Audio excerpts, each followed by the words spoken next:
I thank God to be here in front of you.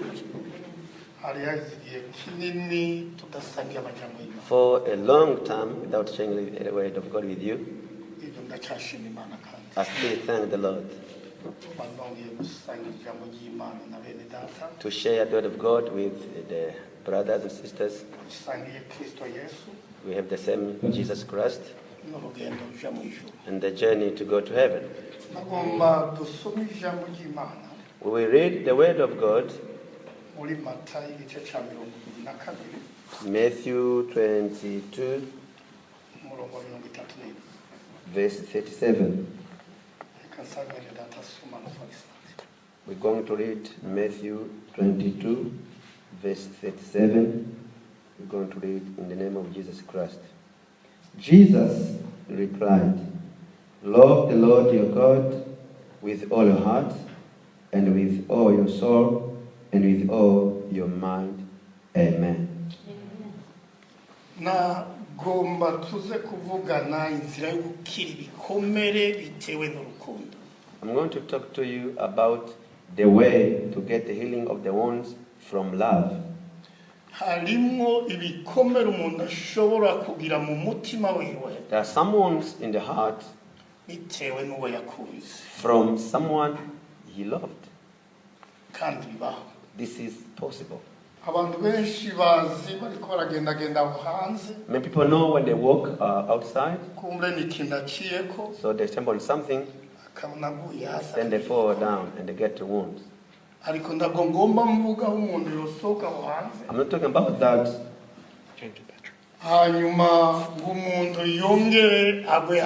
And then falling down.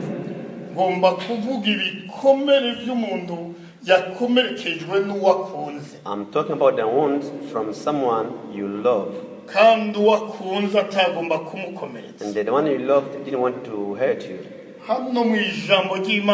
In the word of God,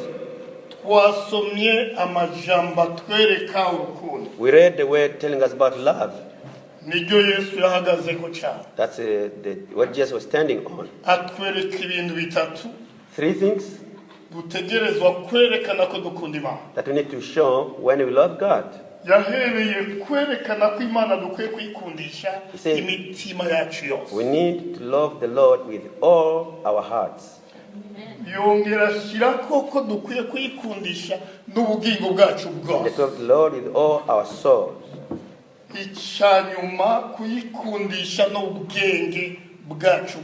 Finally, to love Him with all our minds. If you love only just love, it's not enough.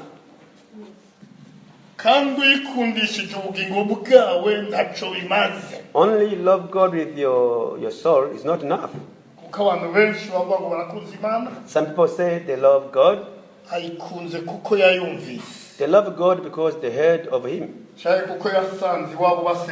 Or they found in their family they pray to God. Then they love God because they found their family they love God.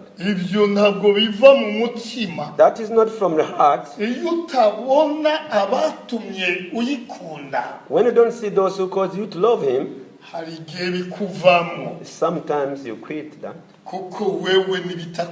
because it's not from you.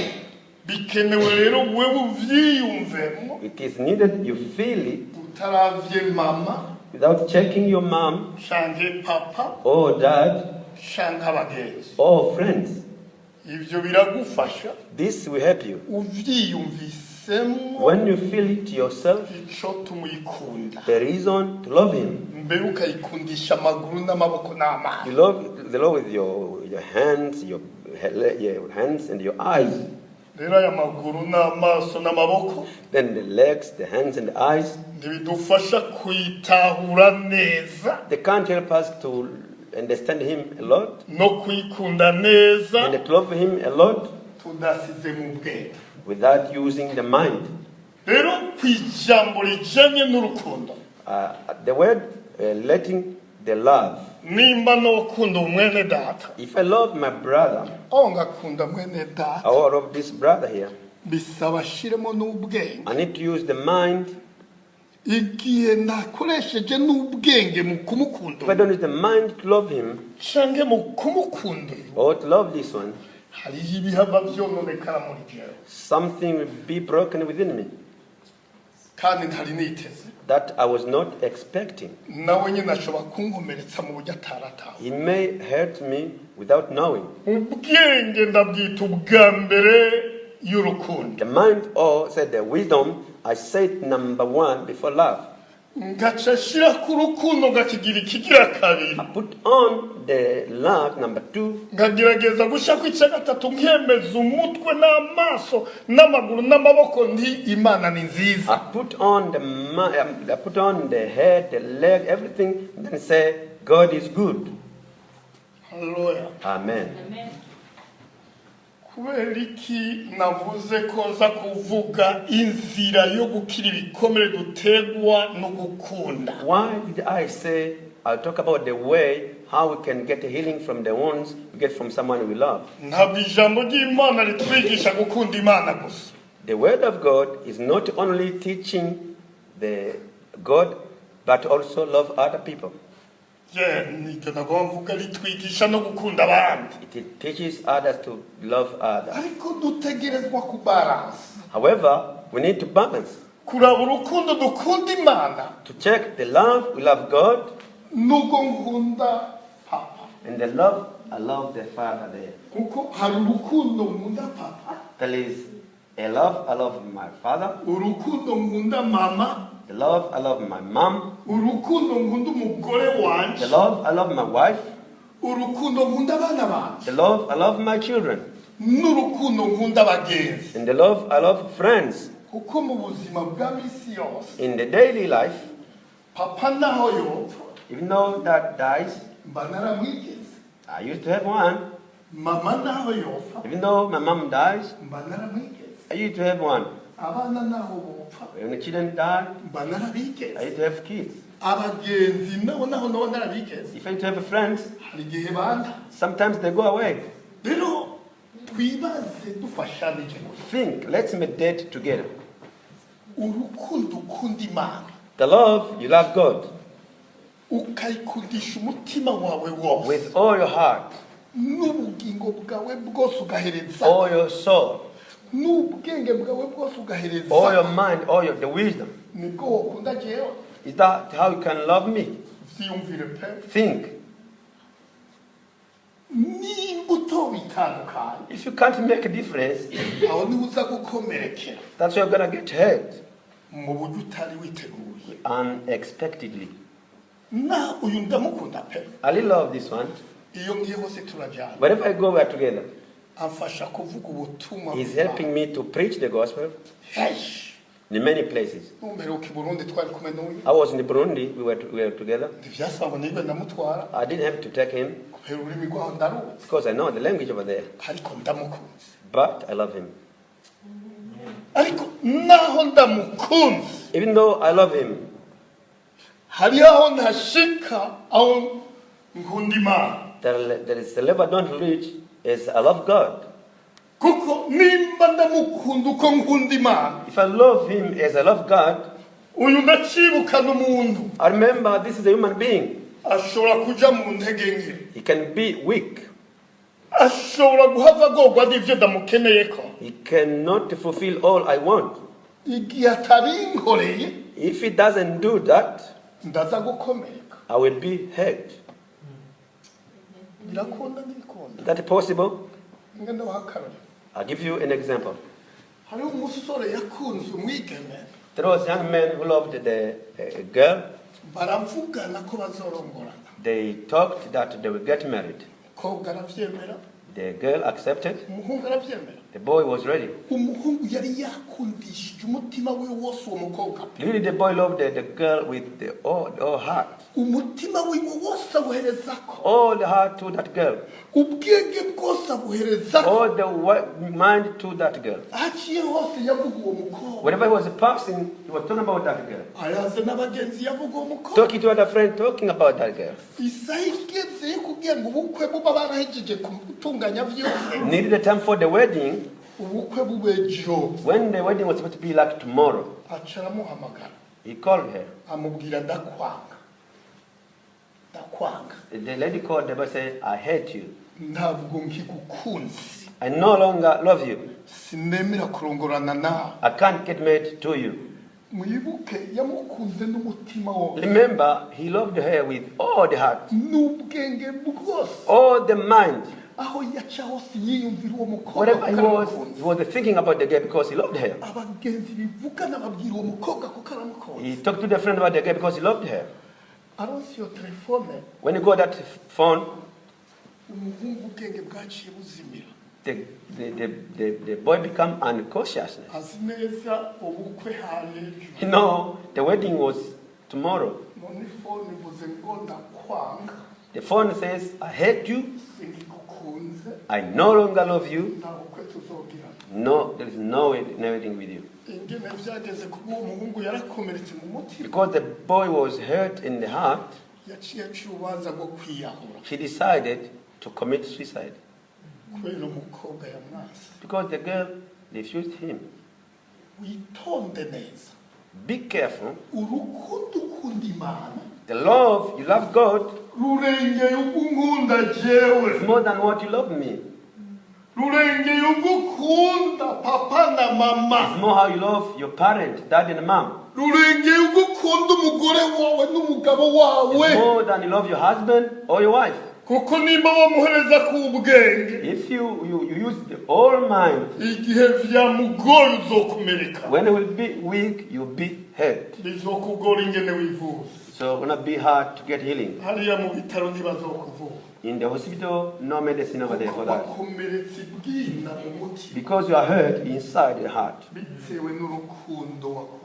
Because of the love you love that person. Nabonye umugabo yarakunze umugore. I saw a man who loved the wife Amuhereza k'ubugingo bwiwe with bwose. the whole soul.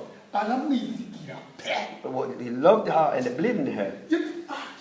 Yavuga umugore wiwe. Whenever he was talking about his wife, Yari yumva ko yumva mukorako. he felt to touch her all the time. Aramunezera. Because she's beautiful. He loved her N'umutima we wose. with all the heart, N'ubugingo bwiwe bwose. with all the soul. N'amaso aravyemera pe. And the eyes accept. N'amatwi And the aravyemera. ears accept that. N'amaboko And the aravyemera. hands accept. Amaguru The aravyemera. leg accept. To that he loved that person. Isaha igeze wa mukenyezi biramugora. The time came, it was hard for the lady, Atangwa kugaya umugabo wiwe. start to despise the husband. Umugabo arabibona The husband saw it, ko yamugaye. that the wife is despising him. Agira inkomere mu mutima He wiwe. was hurt in his heart. Kuko yamweretse amaso kundi gutandukanye nuko yaramwereka. He saw the looking differently like before. Ubwenge naho bwa wa mugabo bwari kuri we gusa. Because the man of that men were to that women only. Mu gishingo cyo kuvuga Imana kenshi avuga umugore wiwe. Instead of talking about God all the time, Yeah. talking about the wife. Ariko aragendagenda yavuga umugore wiwe. We're talking to the wife. Imana yarivuga rimwe ku munsi. About God was once a day. Ariko umugore we yamuvuga gatandatu cumi ku munsi. But the wife was talking about her 6 or 10 times a day. Yamaze kumwereka iyo shusho. When he showed him that picture, Nyamugwaca amubwira ngo bye bye.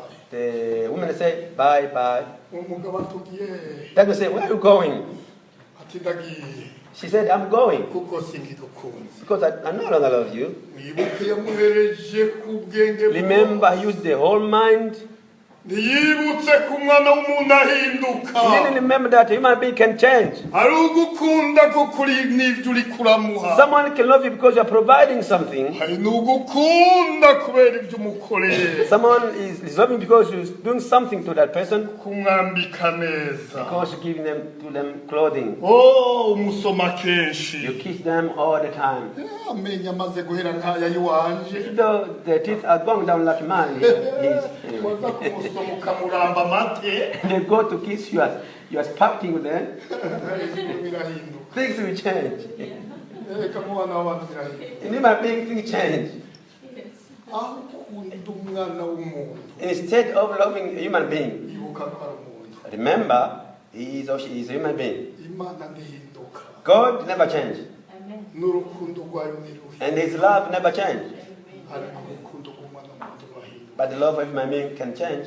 Mubikurikirana hano muri kino gihugu. make a follow-up in this country, uzosanga abagabo benshi bibana, you will see many men are living alone, abagore bibana, many women living alone. suko batari barakundanye, It's not they didn't used to love one another. bari They barakundanye, used to love one another. ibihe byiza baravyigeze, They had good time together. iri jambo ry'Imana baragize biragenda They neza, learned this word of God properly. ariko igihe carageze A time came aho umwe akomeretse uwundi arakomereka, when one hurt someone and that one is hurt, really hurt. ugasanga umwe aza ari hariya uwundi ari hariya, So one is there and that one is over there. abana bari hariya, Kids are over there. kandi barageze gukundana. When they used to love one another. Bene data, Friends, hariho inkomere dutegwa n'abagenzi, there are wounds or injury we get from friends. umuntu ugasanga wamwizigiye n'umugenzi, When you believe in your friend, urumva rwose ko ataca uwo mujyana, you feel you can't eat food without giving to them. ni nk'uko niyumvira umupasiteri wa hano, It's like how I love the pastor over here. arankoze pe, He really loves me.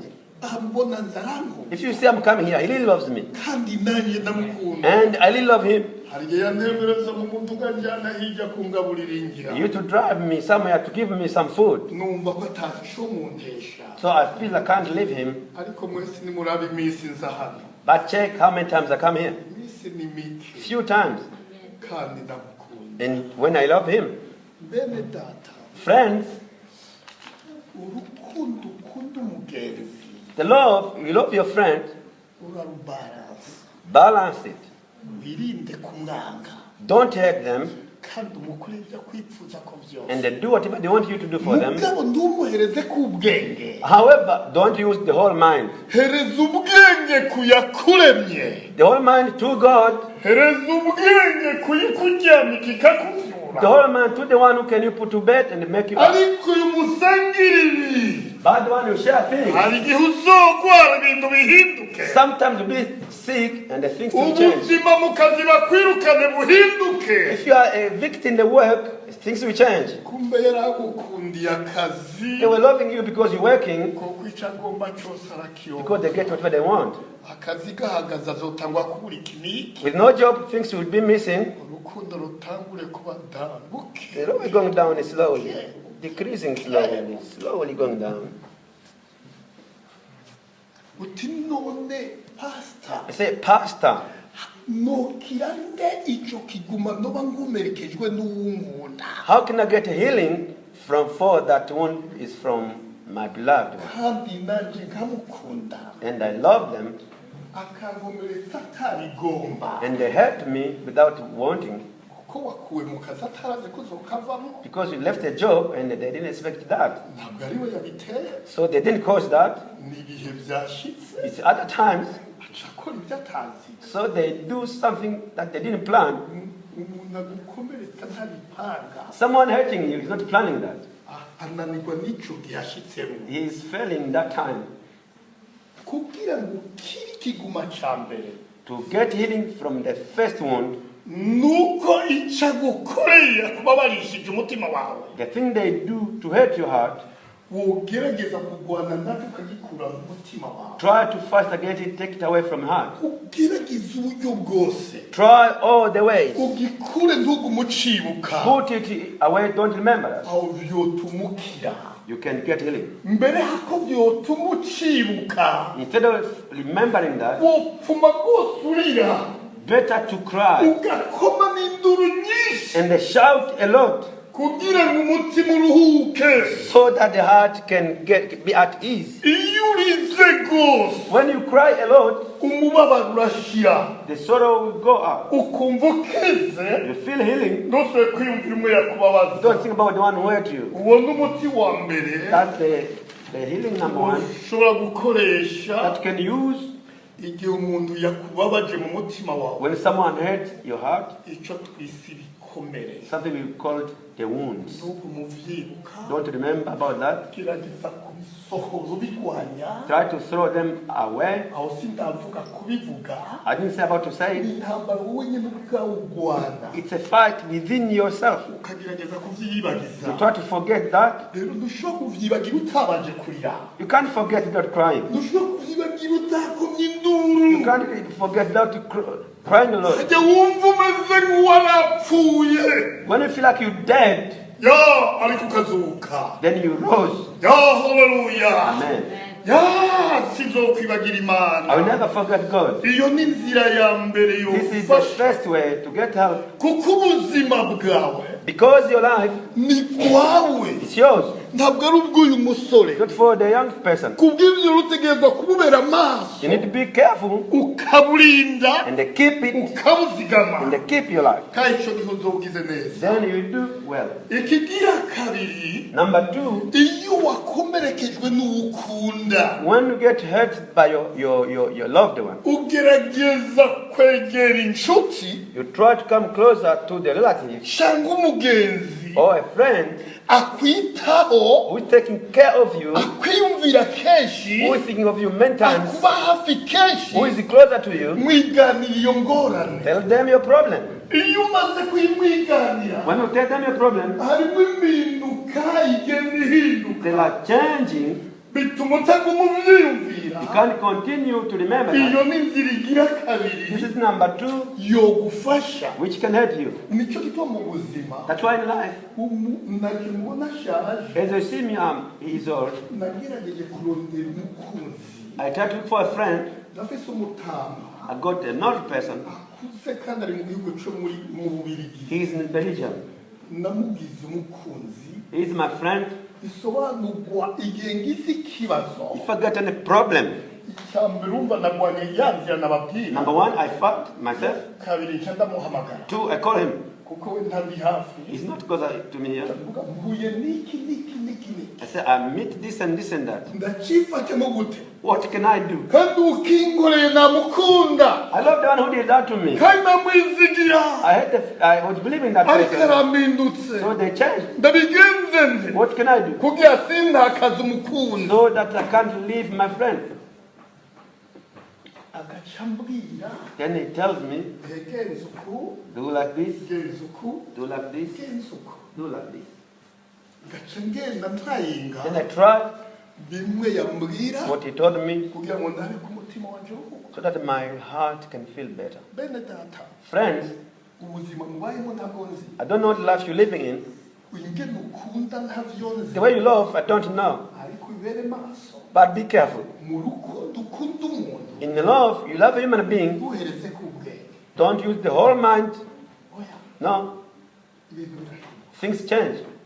hereza ubwenge ku mana The whole mind to God. sinzi ibyawe aho bigeze I don't know your things where they are. ariko ni ibyo This is so easy. inzira igira gatatu The way number 3 ituma ukira inkomere watewe n'umugabo cyangwa n'umugore cyangwa n'umukunzi which can heal the wound from your wife, your husband, or a friend, cyangwa watewe n'umwana or from your child. umwana wari wiziye ko azogufasha mu butama bwawe The child you believe they are supposed to help you when you're old. kumbure wari ufise sapoti nziza iva kuri we You had the good support from them, none umwana aratanguye kukwima sapoti so the kids are not giving support anymore. atanguye kukuba kure They go far from you, kandi kubera iyo sapoti wamukunda uwo mwana and because of support, you are loving them ukumva rwose ikohereje ko n'umutima with the whole heart. ukumva ko wovyiganira umuntu You can tell to that father there. ukumva ko bimuvanira You pe can make a testament. ushingira intahe z'uwo mwana wawe Make a testament over your child to that person. enge nakwitaho How they look after you.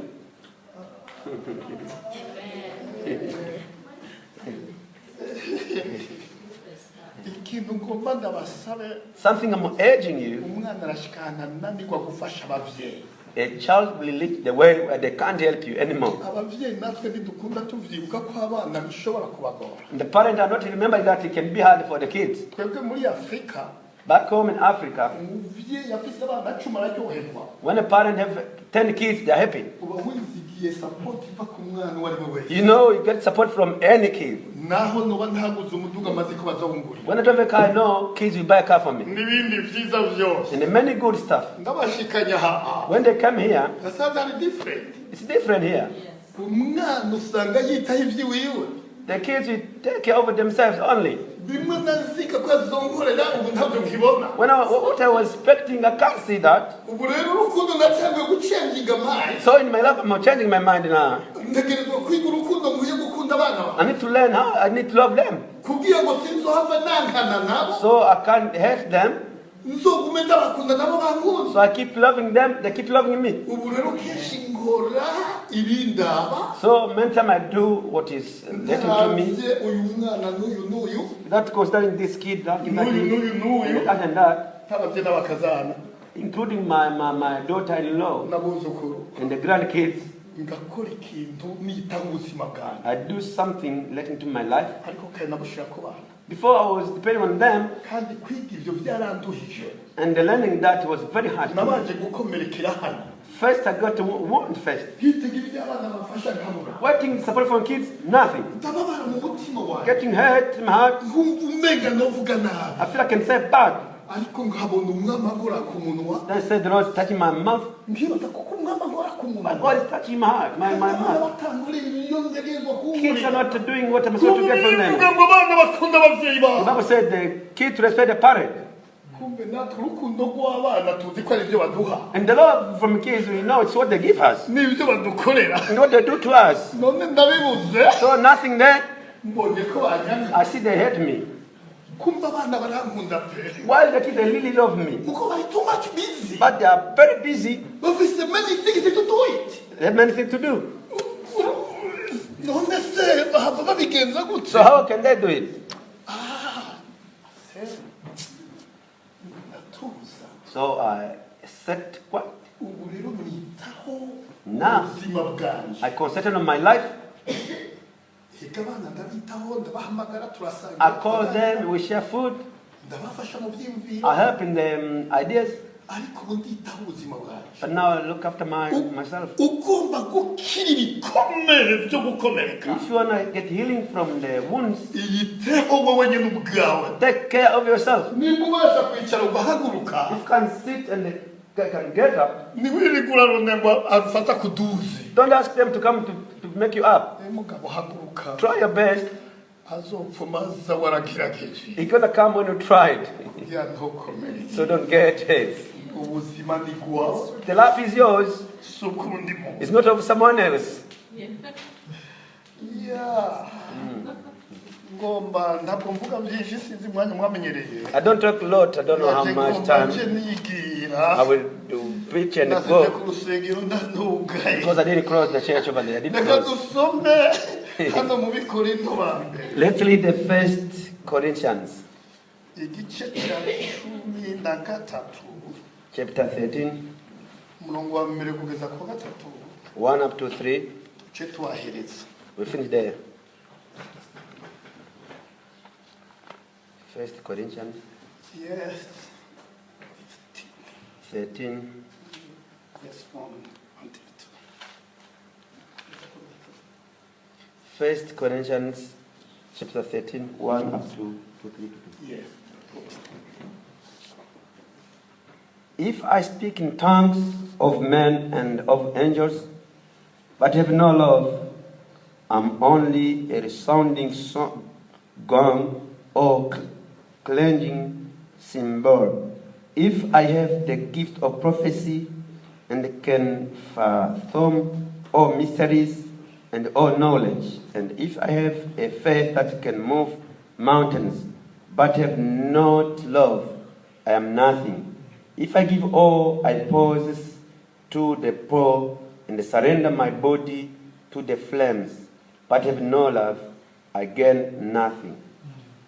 urukundo Love niko ruranga abo turibo is showing who we are, ko turabigishwa ba Kristo Yesu that we are disciple of Jesus Christ, nuko tutaribo or we are not.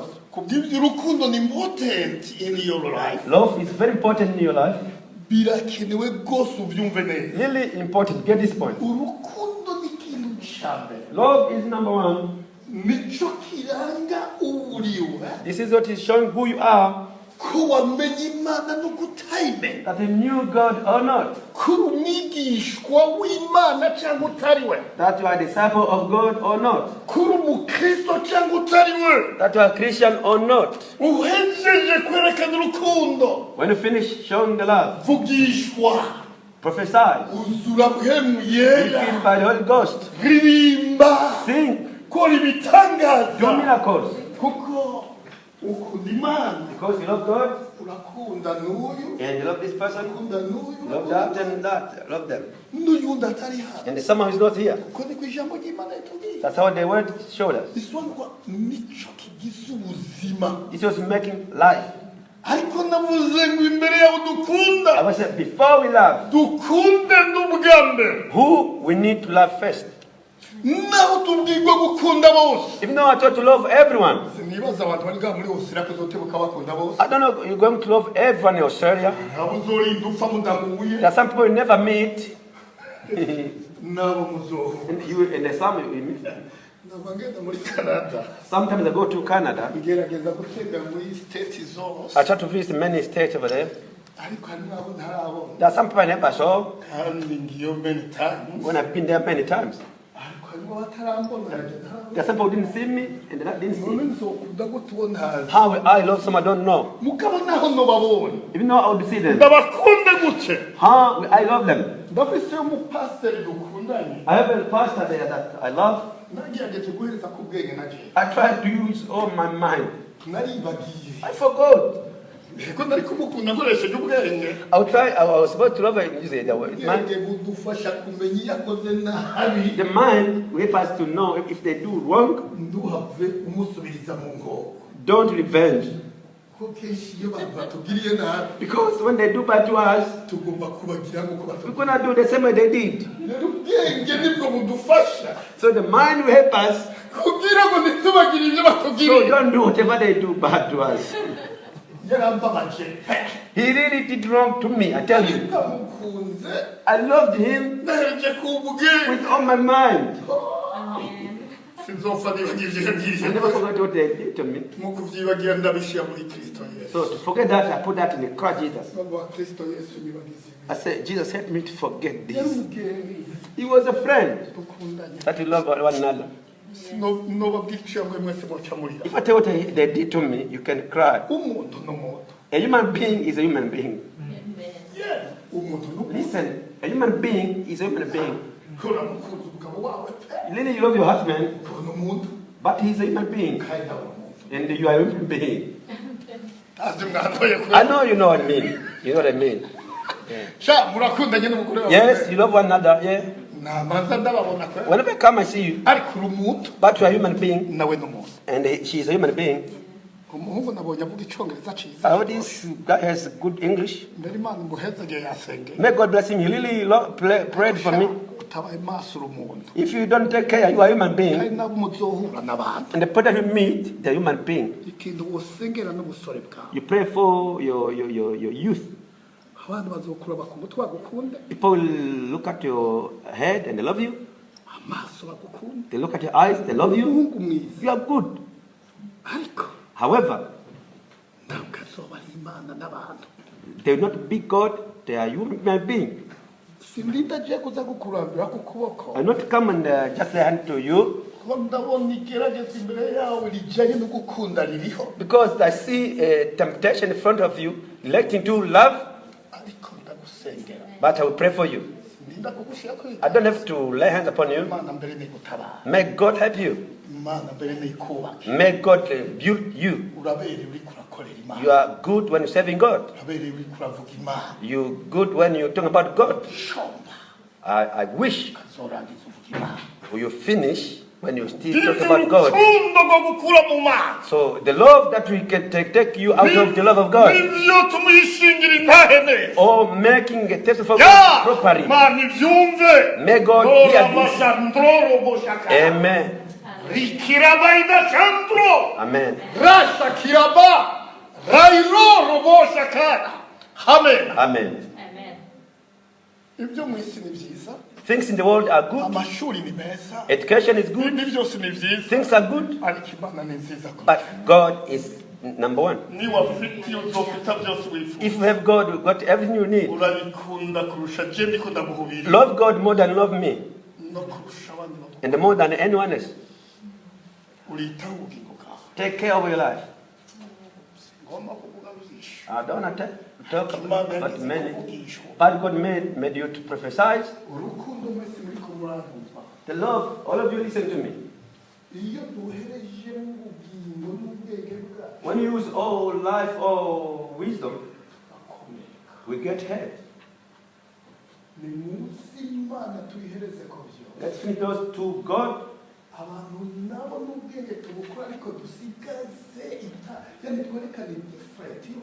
Yes, you're going to love people, but we need to show the difference between how we love God and how we love people.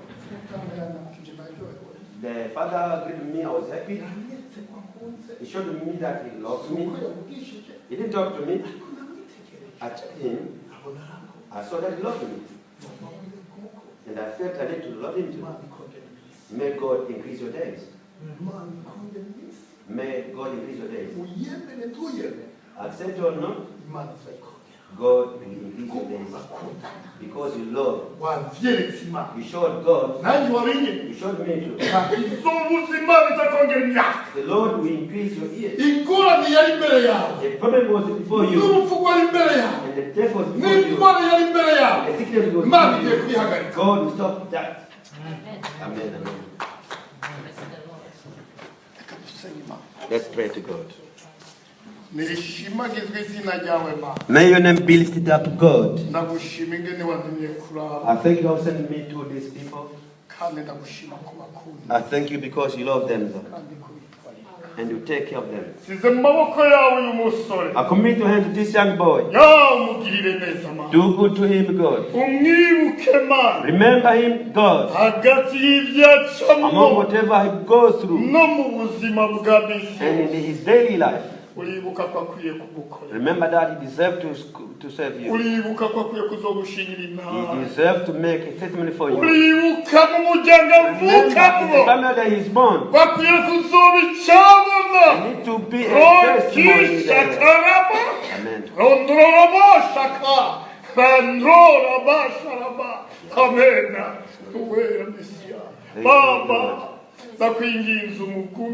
Take him. As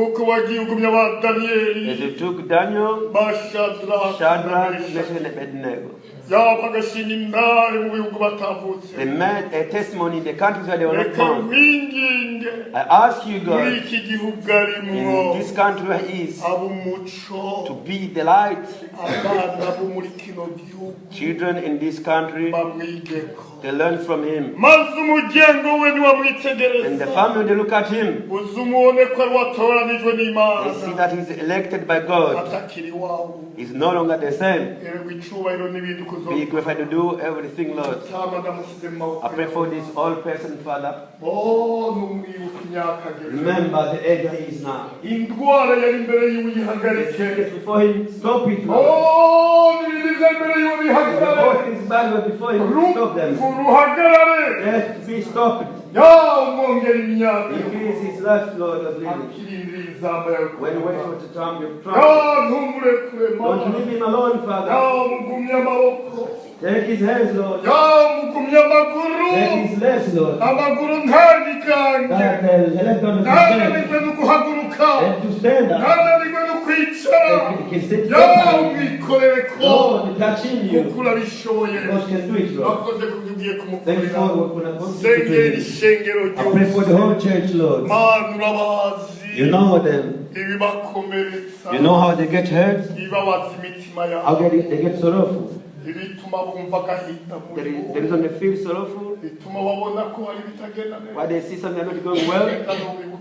Please remember everyone here, wherever they are sitting in this church, people who are not at home, people who are working now, people with the problem in life, and the people sitting in the church here right now, and those in the sound system, everyone, I put all of them in your hands, Lord. You keep them out of the wounds, Lord. For those that got wounds already, Lord, heal them, Lord, so they get normal wounds. In the name of Jesus our Lord. Amen. Amen.